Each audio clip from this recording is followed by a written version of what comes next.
So ముఖ్యంగా మాట్లాడితే 0 నుంచి ఒక ఓటర్ లిస్ట్ తయారు చేయడం జరుగుతుంది. ఆ 0 నుంచి ఓటర్ లిస్ట్ తయారు చేయడానికి కోసం ఎలక్షన్ కమిషన్ ద్వారా కొన్ని డేట్స్ కూడా మనకి ఇవ్వడం జరిగినాయి. సో ఇందులో 5 నుంచి 14 వరకు మనం ట్రైనింగ్స్ ఏర్పాటు చేశాము. నేను as a district election officer DRO garu మనం ప్రతి కాన్స్టిట్యుయెన్సీ బిఎల్ఎస్ తో మాట్లాడి ప్రతి కాన్స్టిట్యుయెన్సీ స్థాయి ఒక ప్రోగ్రామ్ ఏర్పాటు చేసి ఎస్ఐఆర్ యాక్టివిటీ ఎలా చేయాలి, ఎస్ఐఆర్ ఇంపార్టెంట్ యాక్టివిటీ, సో ఆ ట్రైనింగ్ ప్రోగ్రామ్ కూడా కంప్లీట్ చేయడం జరిగింది. ఇప్పుడు ఈ 15/6 నుంచి ఒక హౌస్ టు హౌస్ వెరిఫికేషన్ కూడా స్టార్ట్ అయిపోయింది. So house to house verification లో వాళ్ళు ఏం చేయబోతున్నారు ఇది నేను ఎక్స్ప్లెయిన్ చేస్తాను. సో ఎలక్షన్ కమిషన్ ద్వారా ఇన్యూమరేషన్ ఫార్మ్స్ ప్రింట్ చేయడం జరిగినాయి. ఈఏ ఫార్మ్స్ ప్రతి జిల్లాకి ఇవ్వడం జరిగినాయి. మా జిల్లా కూడా వచ్చినాయి. మన జిల్లా నుంచి కాన్స్టిట్యుయెన్సీ గ్రామస్థాయి బిఎల్ఓస్ కూడా ఈ ఫార్మ్స్ పంపిణీ కార్యక్రమం కంప్లీట్ అయింది.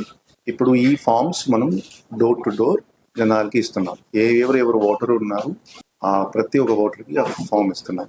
సో సుమారుగా ఒక 30% ఈఏ ఫార్మ్స్ ఇప్పటి వరకు డిస్ట్రిబ్యూట్ చేసేసాం. సో ఈఏ ఫామ్ అంటే ఏమిటి?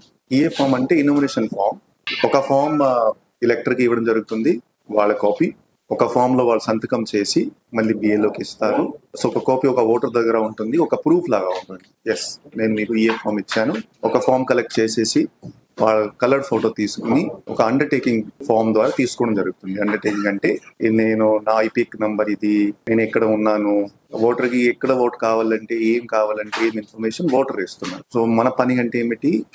ఈ EA form distribution, filled form వాపస్ తీసుకోవడం, తర్వాత బిఎల్ఓ యాప్ లో ఇది ఆన్లైన్ లో అప్డేట్ చేయడం. వచ్చే నెల 15/7 వరకు ఇది పూర్తి చేయడం జరుగుతుంది.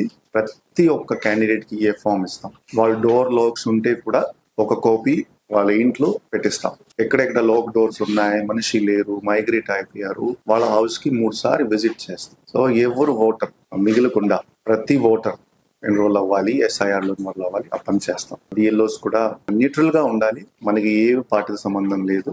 ఈ ఫస్ట్ ఫేజ్ 15/7 వరకు ఉంటుంది. House to house verification, enumeration form distribution, enumeration form collection, enumeration form digitization అంటే ఆన్లైన్ లో అప్డేట్ చేయడం.